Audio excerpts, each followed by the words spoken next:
तो बच्चों आज हम लोग जो है कोऑर्डिनेट ज्योमेट्री का अगला लेक्चर और अगला कंसेप्ट देखें। इसमें हम लोग स्लोप के बारे में पढ़ेंगे।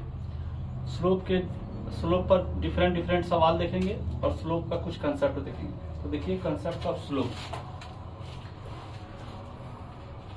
Concept of slope,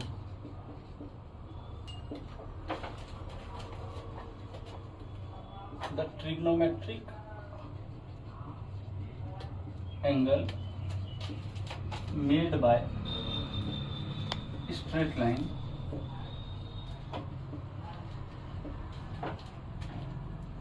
with x-axis in anti-clockwise direction। Anti-clockwise को ACW लिखें, is called slope। It is denoted by small m और m बराबर होगा tan थीटा, जहाँ थीटा का वेरिएशन होगा 0 से लेके पाई तक। तो देखिए कोई एक लाइन है, ये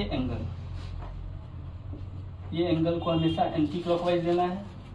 तो ये एंगल का जो टेंजेंट होगा वो इस लाइन का स्लोप होगा। ठीक, जैसे एग्जांपल के तौर पर देखें, जैसे कोई एक लाइन है और ये यहाँ से एंगल बनाया 60 डिग्री, तो इसका स्लोप। फिर अगला केस देखें, ये यहाँ से बनाया 30 डिग्री, इसमें आवे तो यहाँ देखिए ये बनाया 30 डिग्री यहाँ से। डिफरेंट केस में स्लोप देखें। इस केस में स्लोप अगर देखें तो देखिए यहाँ भी इंटरसेप्ट हो रहा है, वहाँ से एक एक्स एक्सिस खींच लीजिए। अब यहाँ से ये एंटी क्लॉकवाइज कितना एंगल बना रहा है 30, तो इसका स्लोप हो जाएगा tan 30, तो हो जाएगा 1/√3। यहाँ पर देखिए एक्स एक्सिस पॉजिटिव ये है, इससे एंटी क्लॉकवाइज कितना बनाया, तो यहाँ से यहाँ 90 और ये 30, 120, तो इसका स्लोप हो गया tan 120 और ये हो गया कितना -√3।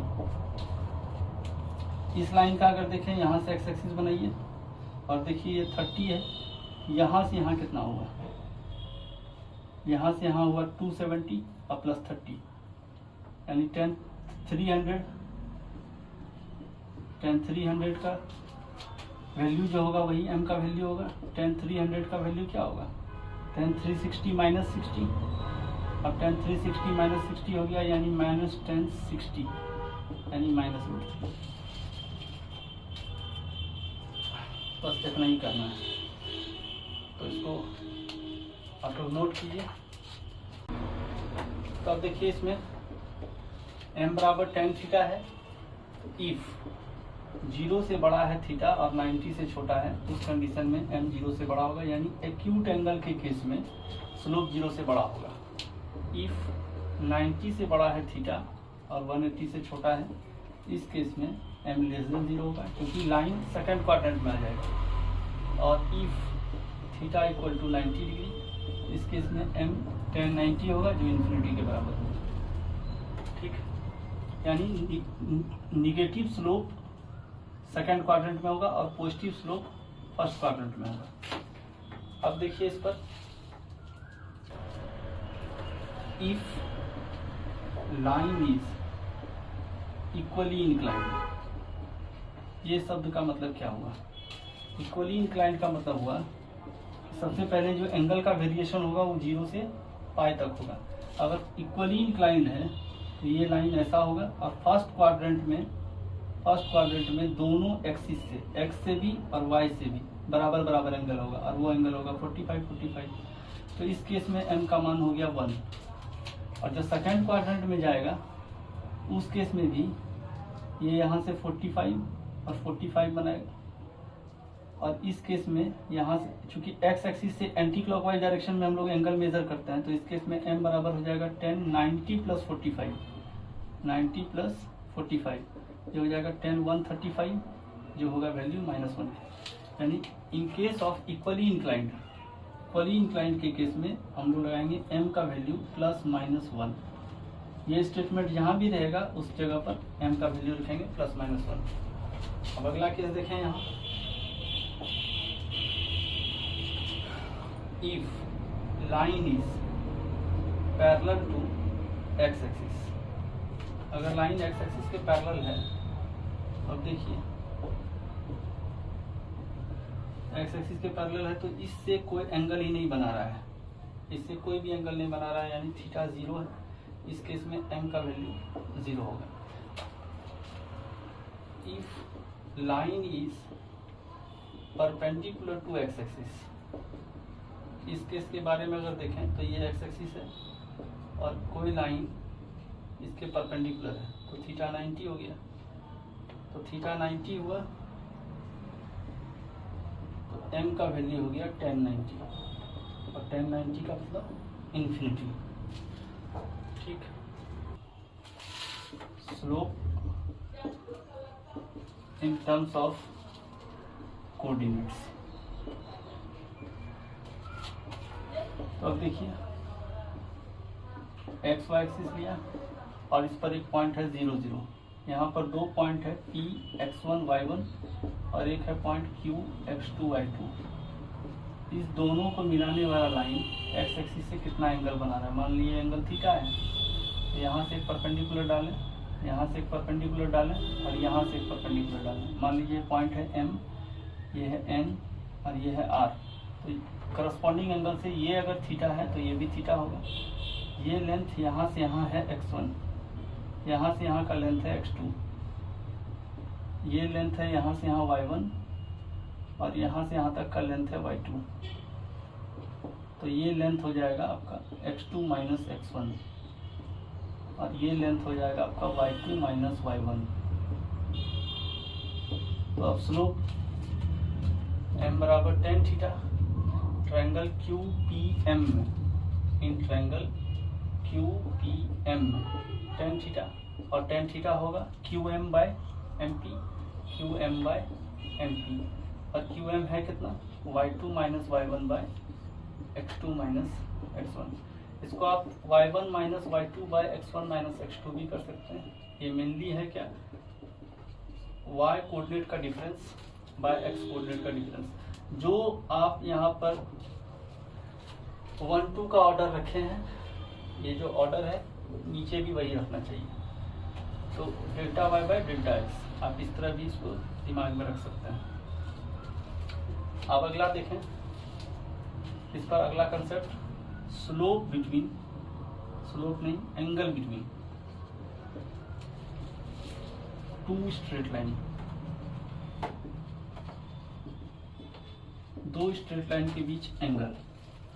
तो देखिए दो लाइन है और ये लाइन है L1 इक्वल टू 0 और ये लाइन है L2 इक्वल टू 0, ठीक, और इसके बीच का एंगल है ये थीटा। तो अब देखिए ये एंगल यहाँ से बना रहा है एक्स एक्सिस से एंटी क्लॉकवाइज डायरेक्शन में थीटा 1 और ये यहाँ से बना रहा है थीटा 2। हम लोग को ये थीटा निकालना है। तो ट्रायंगल का प्रॉपर्टी से जो एक्सटीरियर एंगल होता है वो sum of two opposite interior angle के जोड़ के बराबर होता है। तो थीटा 1 बराबर थीटा 2 प्लस थीटा, तो यहाँ से थीटा का वैल्यू होगा थीटा 1 माइनस थीटा 2। अब दोनों तरफ टेंजेंट लेते हैं, टेन थीटा 1 माइनस थीटा 2, यहाँ से आएगा tan theta 1 minus tan theta 2 by 1 plus tan theta 1 into tan theta 2, ये हो गया टेन थीटा। इसी को आप लिख सकते हैं m1 minus m2 by 1 plus m1 m2, ये हुआ टेन थीटा का वैल्यू। m1 का मतलब इस लाइन का स्लोप, जिसको टेन थीटा 1 करते हैं। यहाँ m1 है टेन थीटा 1 और m2 है टेन थीटा 2, तो टेन थीटा हुआ m1 minus m2 by 1 plus m1 m2। यहाँ से थीटा बराबर टेन इनवर्स, यहाँ मॉड अगर हम लोग डाल दें तो एक्यूट एंगल निकलेगा ये दोनों लाइन के बीच, ये चीज होगा एक्यूट एंगल बिटवीन लाइंस। और अगर आपसे पूछ दे ऑब्ट्यूज एंगल क्या होगा, तो ये एंगल ऑब्ट्यूज एंगल होगा। ये एंगल एक्यूट एंगल है लाइन के बीच, और ये एंगल ऑब्ट्यूज एंगल है।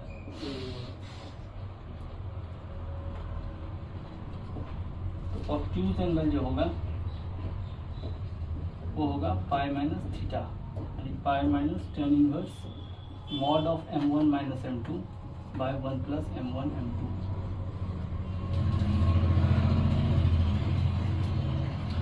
इसमें आप अलग अलग केस देखें तो पहला case, if line L1 parallel है L2 के, और ये सेम केस उसके लिए भी होता है जब को इंसिडेंट होता है, यानी एक लाइन या तो एक दूसरे के पैरेलल हो या तो एक दूसरे पर ही चढ़ा हुआ हो, एक लाइन पर दूसरा लाइन चढ़ा हुआ है, यानी लाइन पैरेलल हो या कोइंसिडेंट हो। इस केस में जो इन दोनों के लाइन के बीच का एंगल है थीटा, वो हो जाएगा 0।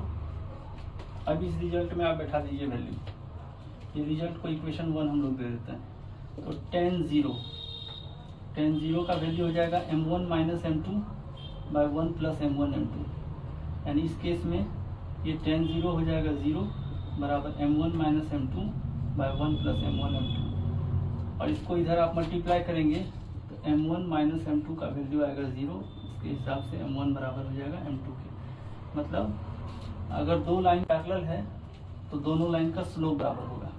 मतलब है उस हम लोग वर्ड में भी लिख लें, if lines are parallel then their slopes are equal.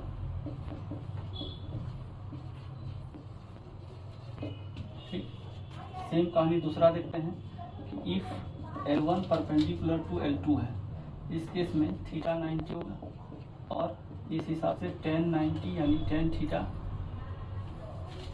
90 होगा, तो m बराबर tan थीटा बराबर tan 90, ये होगा इन्फिनिटी।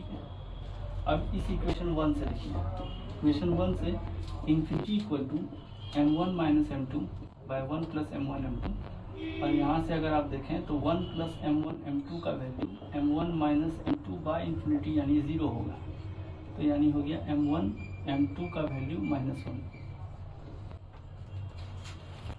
इसको नोट करें बच्चों। तो अब आगे देखते हैं। इट मीन्स अगर दो लाइन अगर परपेंडिकुलर है, इट मीन्स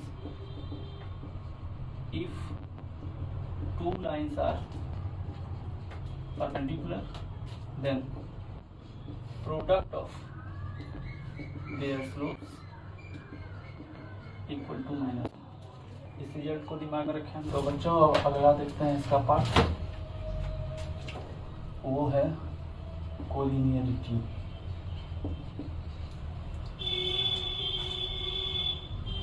थ्री और more points are said to be collinear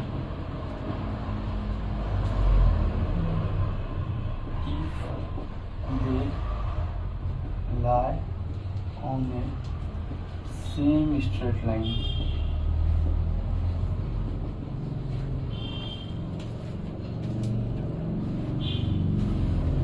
इसका मतलब है a x1 y1 b x2 y2 c x3 y3 अगर कोलिनियर है, और एक पॉइंट और भी मान लीजिए डी x4 y4, अगर ये कोलिनियर है तो सब एक ही स्ट्रेट लाइन पर होगा। इसके प्रॉब्लम सॉल्विंग के हिसाब से एक दूसरा डेफिनेशन और है कि 3 और more points are said to be collinear if their slopes are equal। मतलब that is point A, B, C, D are collinear। Point A, B, C, D are collinear if M of AB बराबर M of BC बराबर M of CD। इसका मतलब m of A B कैसे निकालेंगे, ए से बी जाएंगे y2 minus y1 by x2 minus x1। Similarly m of BC करेंगे y3 minus y2 by x3 minus x2। m of CG y4 minus y3 by x4 minus x3। अगर ये सब slope बराबर हो जाता है बच्चों तो सारा पॉइंट्स चारों का चारों कोलिनियर हो जाएगा। अब इस पर आधारित हम लोग कुछ सवाल देखते हैं। पहले कुछ इजी सवाल लेते हैं, फिर धीरे धीरे सवाल का स्टैंडर्ड बढ़ाएंगे। तो ठीक है, इसको नोट कीजिए बच्चों। अब सवाल देखते हैं। Determine x so that 2 is the slope of the line through 2, 5 and x3। और इसका 4 ऑप्शन है। देखिए इसका सॉल्यूशन हम लोग देखते हैं। Determine x so that 2 is the slope of the line. इसको पॉइंट एक मान लीजिए, ए है 2, 5 और बी एक पॉइंट है जो है x3। अब m ऑफ ए बी निकालें तो क्या होगा 3 माइनस 5 बाय एक्स माइनस 2 यानी -2 by x minus 2। According to question m of A B दिया हुआ है आपको 2, इसका मतलब -2 by x minus 2 equal to 2। 2 से 2 ही कैंसिल हुआ तो x माइनस 2 का वैल्यू हो गया -1 के और x इक्वल टू हुआ +2 माइनस 1 यानी 1 के। x का वैल्यू हो गया 1। तो ये ऑप्शन हुआ ए। तो अगला सवाल देखते हैं बच्चों। तो बच्चों देखते हैं अगला सवाल। What is the value of y so that the line through 3y and 2, 7 is parallel to the line through -1, 4 and 0, 6। ये 4 ऑप्शन है। करते हैं इसका सॉल्यूशन।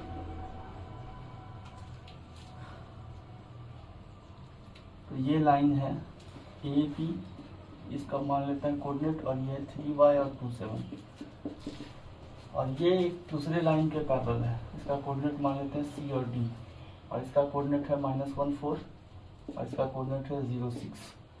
अब होता है ये दोनों लाइन पैरेलल है तो m ऑफ ए बी बराबर हो जाएगा m ऑफ सी डी के। अब m ऑफ ए बी अगर निकालेंगे तो होगा 7 माइनस वाई बाई 2 माइनस 3 और m ऑफ सी डी निकालेंगे तो हो जाएगा 6 माइनस 4 बाई 0 माइनस -1। तो ये हो जाएगा 7 माइनस वाई बटे -1 और ये हो जाएगा 2 बाई 1। क्रॉस मल्टीप्लीकेशन करेंगे तो 7 minus y equal to -2, y equal to 7 plus 2 यानी 9। यानी ये ऑप्शन हो गया बच्चों सी। तो इसको नोट कीजिए। अगला सवाल देखते हैं आपको। तो बच्चों अब अगला सवाल देखते हैं। If the angle between two lines is π/4 and the slope of one of the line is half, then the slope of the other line is.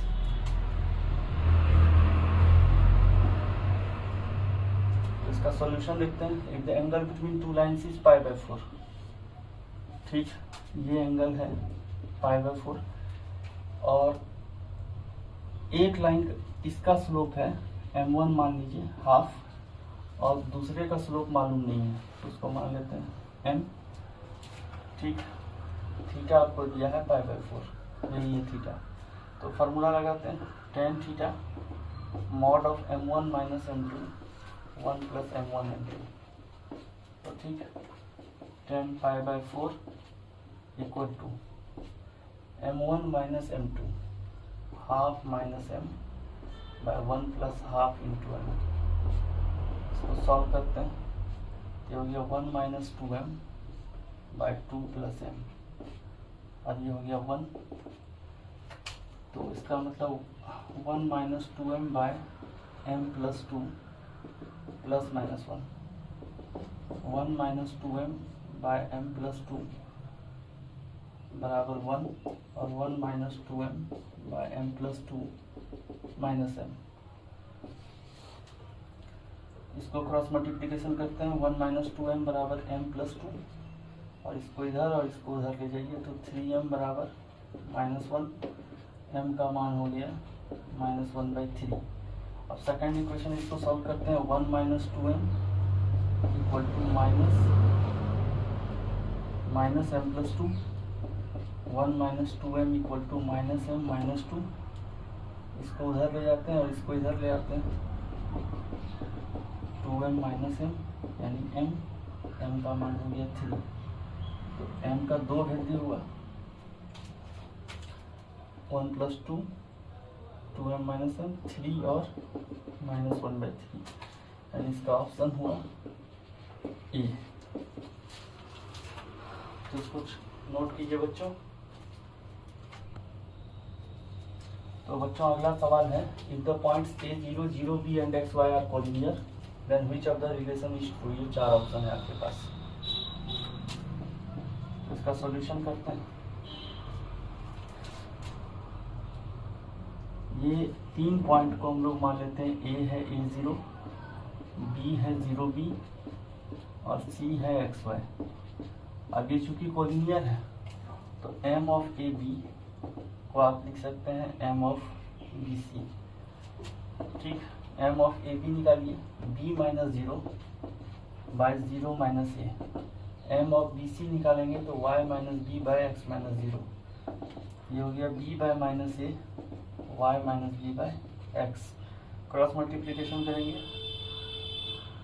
B x बराबर minus A y plus A B, सबको left में ले आइए, B x plus A y बराबर हो गया A B के, divide both side by A B. तो यहाँ से हो जाएगा B x by A B, A y by A B बराबर A B by A B. अब यहाँ से आइए, बी कैंसिल, ए कैंसिल और ए बी कैंसिल, तो हुआ x by A plus y by B बराबर 1।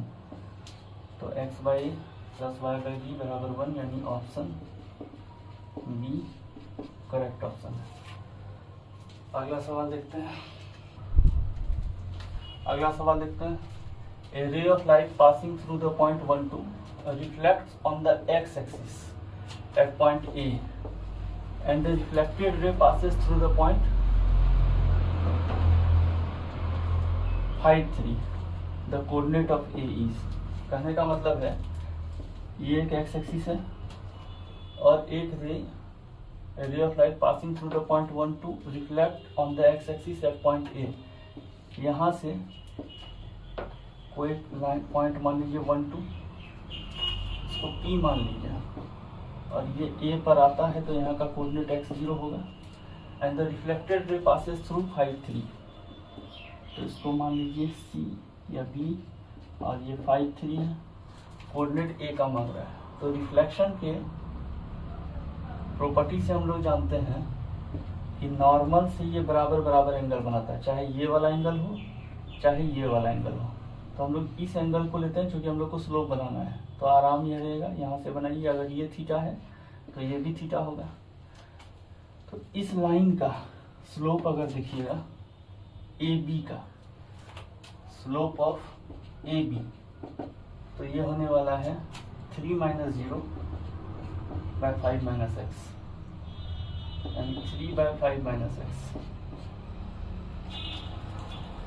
और पी ए का स्लोप देखने के लिए ये अगर थीटा है,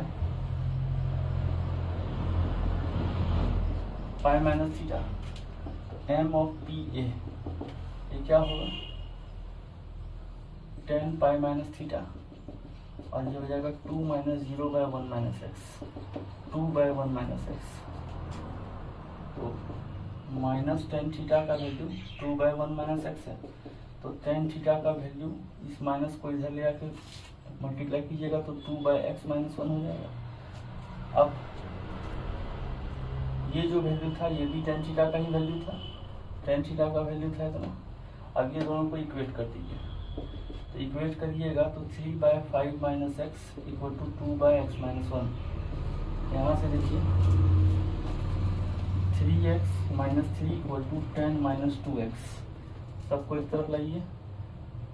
5x इक्वल टू 13, x का वैल्यू 13 बाय 5।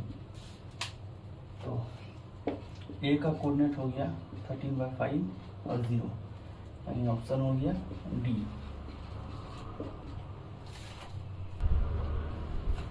अगला क्वेश्चन देखिए बच्चों, a ray of light emerging from the point source placed at point 1 3 is reflected at a point Q on the axis of x. If the reflected ray passes through the point R67, then axis of Q is. ये mains 13 का सवाल है। इससे पहले जो सवाल है उसी की तरह मिलता जुलता ये सवाल है। तो देखिए यहाँ पर पॉइंट है Q और x एक्सिस पर इसका कोऑर्डिनेट x0 हो जाएगा और ये पॉइंट को आप मान लीजिए 1 3 है। ये रिफ्लेक्ट हुआ B यानी R दिया हुआ है तो R मान लीजिए और ये है 6 7।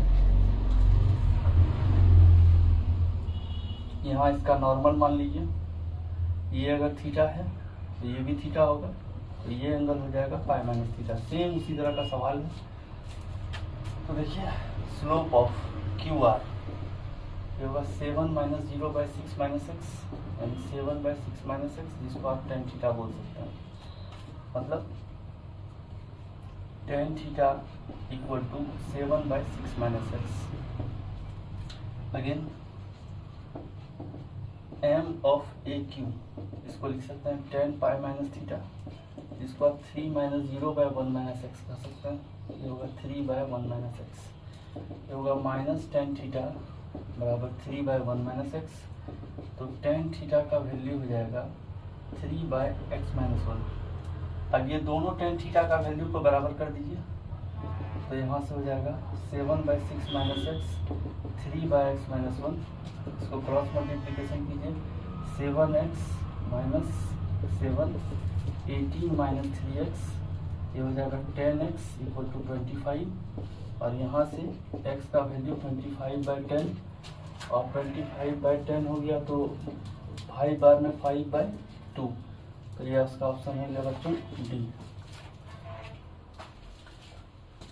तो देखिए बच्चों 7th नंबर सवाल, the vertices of a triangle are, ये 3 कोऑर्डिनेट दिया हुआ है ट्रायंगल का और इसका सरकम सेंटर जो है वो ओरिजिन पर है और H x bar y bar is the ortho centre.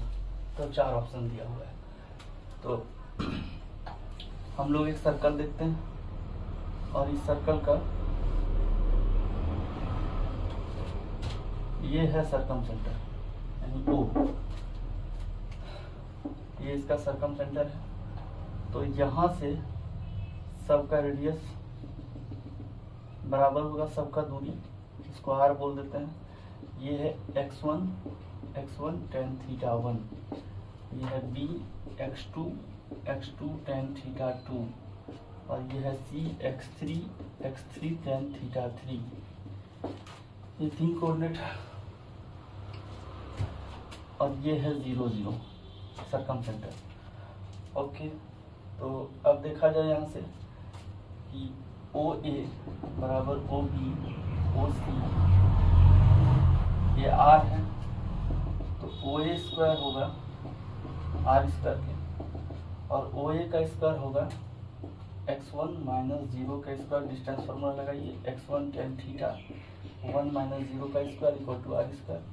यहाँ से x1 square tan square theta 1 R square और यहाँ से x1 स्क्वायर कॉमन लीजिएगा तो 1 प्लस tan स्क्वायर थीटा 1 और ये होगा R स्क्वायर के x1 square sec square theta 1 R square 1 plus tan square theta sec square theta. तो यहाँ से x1 स्क्वायर होगा R स्क्वायर बटे सेक स्क्वायर थीटा 1 यानी R square cos square theta 1।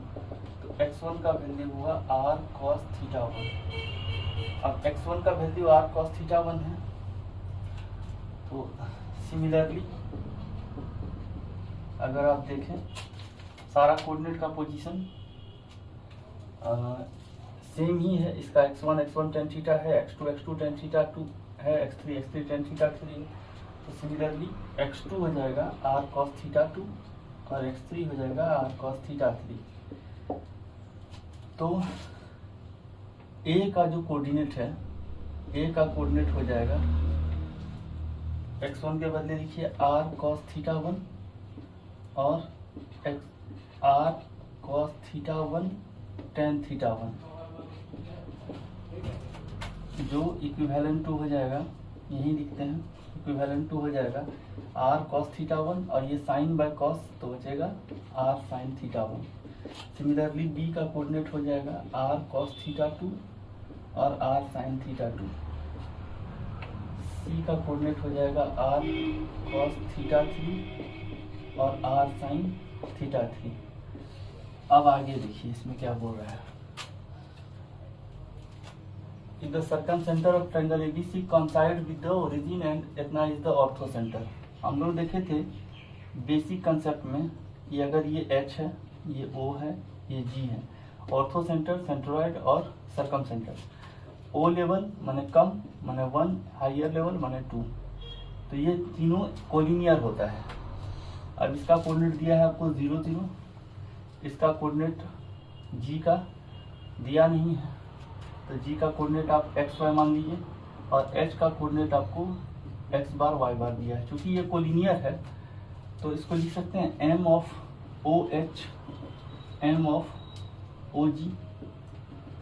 m of OH अगर करेंगे तो y dash minus 0 by x dash minus 0।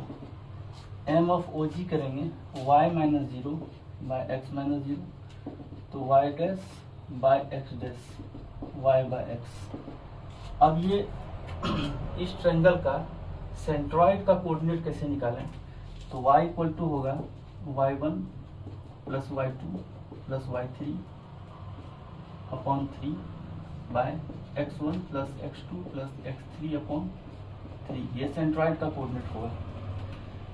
तो यहाँ से हो जाएगा ये y1 plus y2 plus y3 by x1 plus x2 plus x3।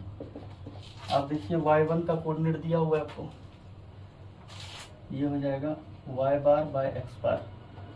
यहाँ से r sine theta 2, r sine theta 3, इसमें से r कॉमन आ जाएगा, sine theta 1, sine theta 2, sine theta 3 by r cos theta 1, cos theta 2 और cos theta 3। इसको हम लोग कैंसिल अगर करेंगे तो देखिए किससे मैच कर रहा है, ये ऑप्शन बी से मैच कर रहा है बच्चों। ये हो जाएगा ऑप्शन बी। इसको नोट कीजिए बच्चों। अगला सवाल देखते हैं। तो बच्चों अगला सवाल देखते हैं। 2 vertices of a triangle are 0, 2 and 4, 3. If its orthocenter is at the origin, then its third vertex lie in which quadrant? Triangle बनाते हैं हम लोग और इस ट्रायंगल में हम लोग देखते हैं, मान लीजिए ए का कोऑर्डिनेट है 0, 2, बी का कोऑर्डिनेट है 4, 3 और इसका थर्ड वर्टेक्स का कोऑर्डिनेट मान लीजिए एक्स वाई है। और इसका जो ऑर्थोसेंटर मतलब अपोजिट वर्टेक्स से सामने वाले साइड पर परपेंडिकुलर, तो अपोजिट वर्टेक्स से सामने वाली साइड पर परपेंडिकुलर, इसको डी, इसको ई, इसको एफ बोल दिए। और ये है आपका ऑर्थोसेंटर यानी एच, और ये है 0, 0 पर। तो एम ऑफ ए एच बोलिए या एम ऑफ ए डी बोलिए, तीनों एक ही लाइन पर है तो स्लोप बराबर होगा। तो सबसे पहले एम ऑफ ए बी निकालें। एम ऑफ ए बी हो जाएगा 3 माइनस 2 बाय 4 माइनस 0 यानी 1/4। और एम ऑफ सी एच या सी एफ एक ही बात है, एम ऑफ सी एफ बोल दीजिए या एम ऑफ सी एच बोल दीजिए, ये हो जाएगा y minus 0 by x minus 0 यानी y बाय एक्स। अब ये दोनों एक दूसरे के परपेंडिकुलर है, ए बी परपेंडिकुलर है सी एफ के, तो M of A B into M of C F ये होगा -1 के, यानी 1/4 इंटू वाई बाय एक्स -1 के, तो y इक्वल टू -4x, तो हो गया 4x plus y equal to 0। ये पहला इक्वेशन आया बच्चों। अगला देखते हैं, तो बी सी और ए एच या ए डी एक दूसरे के परपेंडिकुलर है। एम ऑफ बी सी इसको अगर करें ये हो जाएगा y -3 बाय एक्स -4, और एम ऑफ ए एच का है, एम ऑफ ए एच हो जाएगा 2 माइनस 0 बाई 0 माइनस 0, यानी 2 बाई 0, ये हो गया इन्फिनिटी। अब बी सी परपेंडिकुलर है ए एच के, इसका मतलब y माइनस 3, इसका मतलब हुआ m of B C into M of A H minus 1,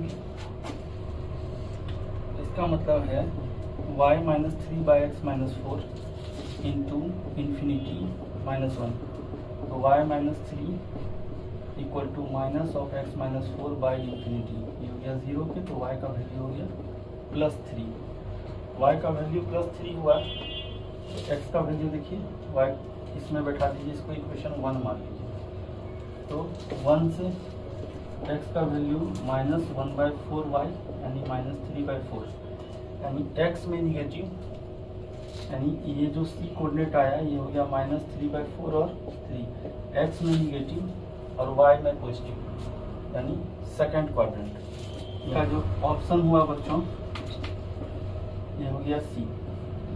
तो हम लोग देखें कि 8 प्रॉब्लम्स हम लोग सिर्फ स्लोप पर किए हैं, जिसमें कुछ मेंस का भी प्रॉब्लम है, कुछ इजी भी प्रॉब्लम है, कुछ स्टैंडर्ड प्रॉब्लम है।